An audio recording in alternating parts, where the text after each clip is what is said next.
yeeg téléspectateurs yi ñuy bàyyi xel ci SBT Média nuyu nañ leen di leen ziar mbokk internet yi ñu ngi leen di ziar bu baax a baax a baax tey nag dama am un invité spécial invité boo xam ne man duma ko sax présenté dama koy bàyyi mu présenté wul boppam sama invité nuyu naa la bu baax di la ñaan nga nuyonteeg téléspectateurs yi internetu SBT Média yi ba pare nga présenté. maa ngi leen di nuyu di leen sant si invitation bi ngeen def si man Pape Mody Sow di journaliste consultant di aussi un homme politique ndax dama yàgg yëngutu si loolu di ancien PAI Sénégal di ancien membre du bureau politique du PAI du PIT Sénégal membre fondateur même du PIT Sénégal avec Amath Dansokho et Seydou Cissokho. Et ensuite nekk aussi le président fondateur du Parti de l'Espoir et du Progrès le PEP nekk vice-coordinateur bu groupe des hors coalisés bi nekk ci Benno Bokk Yaakaar bokk tamit ci secrétariat exécutif de coordination de Benno Bokk Yaakaar donc daal loolu laa mën a tënkee rapidement présentation bi. Macha allah tey nag casquette journaliste bi nag dañ koy teg nële tey moom une émission 100% politique léegi nag sama première question mooy jóge ci journaliste ba yaa ngi ci ba tey sax mais nan nga def ba atterrir nan nga def ba yegg si ci politique. Tu sais journaliste yi dañuy wax ni les faits sont sacrés le commentaire est libre donc su ma toogee di observer li xew si àddina bi di ko décortiquer fii si Sénégal ak bitim réew moom la ñuy tuddee géopolitique. si la xoolee ni am na fu may toll sa responsabilité da nga koy jël te responsabilité li nga xam ne moo koy complété du ni nga nekk rek di bind ak di commentaire si li xew si àddina bi mais da ngay seet yow nan nga mën a def ba bokk si ñi nga xam ni noo changé àddina bi donc ma ni sama génération bara ñu nga xam ni gëm nañu ni changement dafa war a am ma bokk ci génération boo xam ne noo juddu après la seconde guerre mondiale di moment boo xam ne dañ ko tuddee moment histoire dafa loon daw ndax conférence de Bandung ci la amee ci la indépendance yi commencé en Afrique en 1960 donc ñu gis ay leaders yu mel na ñoom Sékou Touré ñoom mel na ñoom Valdiodio Ndiaye ñoom Mamadou Dia ñoom Patrice Lumumba di déglu aussi révolution yi nga xam ne moo amoon Union soviétique am Cuba am ci réew yu bëri comme Éthiopie am na dans la sous-région soo demee Guinée-Bissau les îles du Cap-Vert nga dégg ñoom Amilcar Cabral donc littérature boobu nañu doon dégg rajo yooyu nañu doon dégg di dégg ay polémiques sur le socialisme di dégg ay ñu mel na ñoom Cheikh Anta Diop di wax ci panafricanisme ñoom Patrice Lumumba di dégg ñoom Che Guevara donc ñun jeune génération ñooñu noonu koy nga dégg la Mao Tse-tung fii. yow xam nga panafricaniste nga xanaa ma bëgg a xanaa yow loolu moo la poussé peut-être ba nga yegg si fi nga yegg si ak xëy na xanaa loolu moo la tax nga créer parti politique wala. loolu si la bokk. Ensuite mouvement élèves yeeg étudiants yi bul fàtte ni en 1968 grève yi nga xam ni grève yi gën a metti si la amoon 1900 ñun suñu génération noo xam loolu noo jiite aussi xeex bi amoon bi Senghor nekkee fii toog fi nar fi yàgg nu xam ni loolu du démocratie alternance war na am noo xeex bi Senghor jóge fi daal di jël article 35 de la constitution modifié ko jël Abdou Diouf son premier ministre teg ko fi nu xeex tamit Abdou Diouf ndax ni mu toogee si réew mi bëgg nu ko mais Abdou Diouf comprendre ni changement war a am à partir de 1974 mu am ouverture démocratique PDS créé wu PAI Sénégal nu reconnaître ko courant de pensée yi taxaw bon mu ni jàkk jaa ngi noonu ubbi nañ ko ku mën a nodd na nodd lii moo indi expression bi nga xam ni si la Sénégal duggee nag si période démocratie man ma ànd ak waa PAI di dem ak PIT ba ma xam ni fii laa mën a yeb ak ñoom ma am beneen gis-gis si àddina bi ma créé le parti de l'espoir et du progrès assumé nag sama responsabilité sur la scène politique nationale ànd ak coalition première alternance si ñu bi am si la bokk parce que au premier tour en 2000 j'étais avec Djiboka deuxième tour bi mu ñëwee moom changé position ma ànd ak Ablaye Wade fal Ablaye Wade bi Ablaye Wade demee tamit ba nga xam ni war na fi jógee muy insister bokk naa si ñi nga xam ni noo ko jëkk a wax ni bul def loolu bi mu dëgëree bopp enfin mag la dañ koy suturaal bi mu taxawee si position am ma bàyyi ko au deuxième tour ànd ak Macky Sall accompagné ko jusqu'à ce jour mais am na projet bu muy dégg nit ñi di ko prêter su fi duggee tamit la ma defoon nag Ablaye Wade rek dama koy def ak moom. tojal ma yox bi projet boobu ngay wax projet wu lan la parce que yaa ngi wax waxu Ablaye Wade waaye est-ce que Macky Sall sax gënul dëgër bopp ma gën a nga gën a xuus ci projet boobu tojal ma yax bi. non te yow journaliste nga yaa ma war a poser question bi soo ma poser question bi clairement ma tontu clairement. d'accord léegi loolu yëpp dinañ ci xuus bu soobee yàlla ci kanam léegi balaa maa gën a sori ñu ngi dëgmal ay élection locale te nag dafa am benn enjeu surtout ak mbas bi nga xam ne fii la ñu toll léegi yow ban impact nga gis ne Covid yi mën na koo def ci élection locale yi ñu dëgmal. man li ma gis mooy période bi su fekkee ni nit ñi jëluñu mesure barrière yi respecté ko di takk seen i masque di jaafante mesure yooyu. ba nga xam ni su nu wàññi dëj yi taxawaay bi ñuy taxaw si dëj yi suñu dee accompagner nit sax pour mu dem ñu suul ko la se war a def si ko imaam yi defee ba pare nan ko jébal boroomam mais regroupement ba mu nuy def ay mbooloo ay di kii dañ ko war a réduire ni catholique yi def ay 15 personnes doy na sec 20 personnes nu accompagner ko ngénte yi tamit soxlaatul su imaam ñëwee ba tudd nit ñi ñibbi mais dajaloo yooyu ñuy def xew ba tey mariage yaa nga nekk fa mu gën a neexee nu gën a nit ñi gën a dajaloo yooyu rassemblement yooyu nañ ko wàññi nañ jël mesure bi yóbbu ko ba si biir jàkka yi li sëñ Babacar si bu Tiwaawan def waa taaleen yi def ko nañu observer mesure yooyu nañu ko yaatal si Sénégal Église def na ko ensuite daje yi ñuy daje si yenn marché yi nu ordonné ko organiser ko ba nga xam ni police day ñëw taxaw service d'hygiène taxaw nit ñi nu désinfecté leen am na ay appareils yu nga xam ne mën nga ko utiliser vaporiser nit ñi daanu mën a dem def seen kii protéger leen ensuite nañu jël benn mesure nu sensibiliser nit ñi ni affaire bi si bakkan lay jaar donc vapeur nuy tàmm di baxal ndox ba vapeur bi nga wala même soo dee togg sax mën nga si profité cuur sa bopp vapeur bu tàng boobu suñu ko tàmmee di ko utiliser di tàng ndox di sangoo ndox mu tàng yooyu day na wàññi lu bari yaatuwaayu feebar bi léegi nag question bi nga posé par rapport au local bala ngay wax waaw nekk fa su fekkee ni topp nañu suñu bànneex di def lu la neex nit ñi bi su nekk ay 30 morts ngay dégg gi kenn xamul ëpp na mbir mi nuy xalaat di dem si élection locale si condition yooyu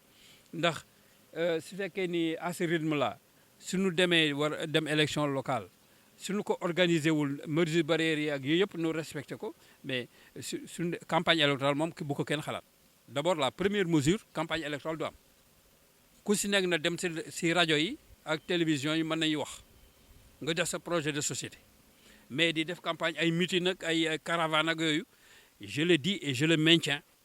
man Pape Mody Sow kenn xalaatagu ko benn leader waxagu ko maa ni nanu arrêté manifestation yi nar a am si campagne électorale pas de meeting pas de caravane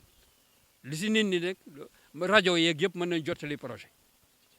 donc ce n'est plus l'heure pour des rassemblements il faut que nous soyons cohérents mënuñu ko tere ay rassemblement si marché yi si kër yi si dëj yi ba pare ñun ñuy def ay campagne électorale di def ay caravane di def ay meeting di def naata tëlax boobu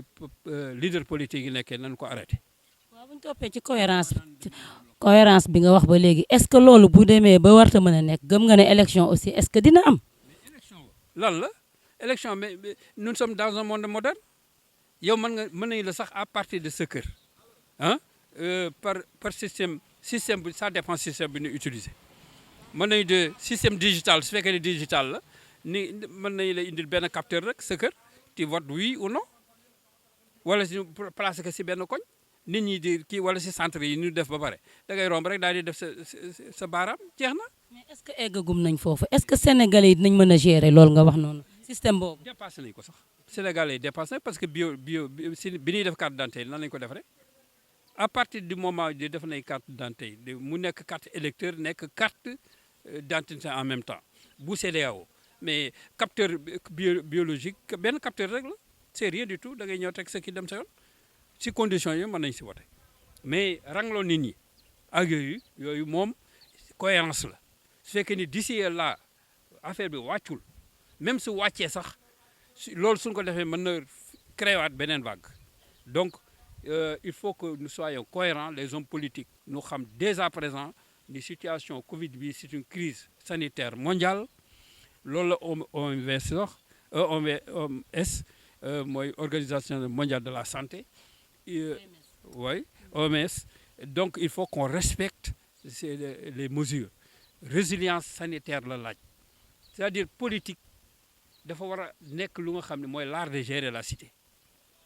moom la koy grec yi wax nan ngay gérer cité mais cité bi sa amee problème da ngay seet aussi nan nga koy gérer politiquement si fekkee ni noonu mënuñu loolu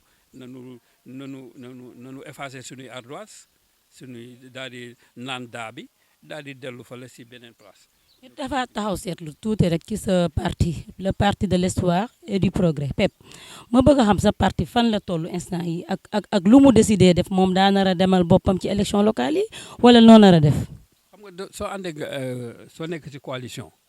suñu la boolee si ñi te nga nekk njiit nit ñi yaakaar la suñu la su fekkee ni jëm nañu si lu mel nii ki nga xam ne moo war a waxtaan ak ñëpp jël téléphone am wax na ko mu woonu audience parce que loolu tamit dama koy bañ. cohérence la rek si nu wooyee ñun leaders yi yëpp nu toog si palais wala fu mënti nekk mooy noo ngi violer les mesures barrières ak les mesures d'urgence sanitaire ne jël téléphone am woo Pape Mody woo Massamba ak Mademba ñi nga xam ne ñëpp noo ànd ak moom waxtaan ak ñoom ne leen fii laa jëm lii laa bëgg. Macky Sall président de la République.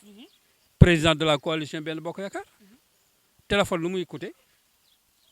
mën nañu def même visioconférence mën nañu ko def daal lu ñuy analyser jël position yu ñuy position te local yi nan ñu si demee kan mooy gox bu nekk nu seet ku si ëpp chance nu teg la fa mu jiite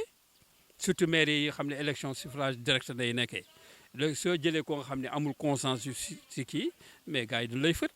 opposition bi dañ lay sat bu nu fàtte ne aussi situation réew mi fu mu toll économie dafa metti ceeb bi yokku na dëwlin bi yokku na dund gi metti na les gens sont dans des difficultés contexte boobu soo amul consensus yow sa biir nit ñi mais suñu demee soo dee waxee nit ñi wateel tel mais ñoom dañ lay déglu ba pare def lu la neex mën nañu la daaneel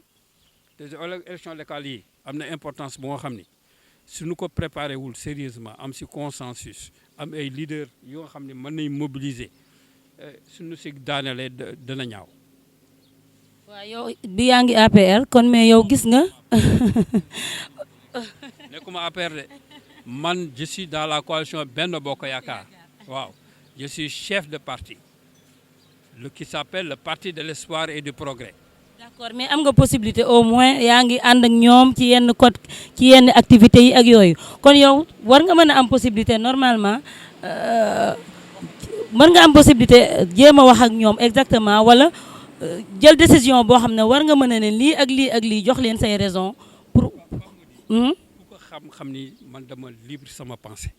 su ma lay jàppale dama lay jàppale mais su fekkee ne d'accord ma tamit damay exprimer sama désaccord xëy na loolu sax moo tax. politique pour me réussir ce problème là parce que mentalité journaliste lay doxalee toujours damay seet lu normal ma kii du ma la topp si erreur du ma la topp tamit si la neex du ma la raay dans le sens bu nga xam ne moo raay mbelle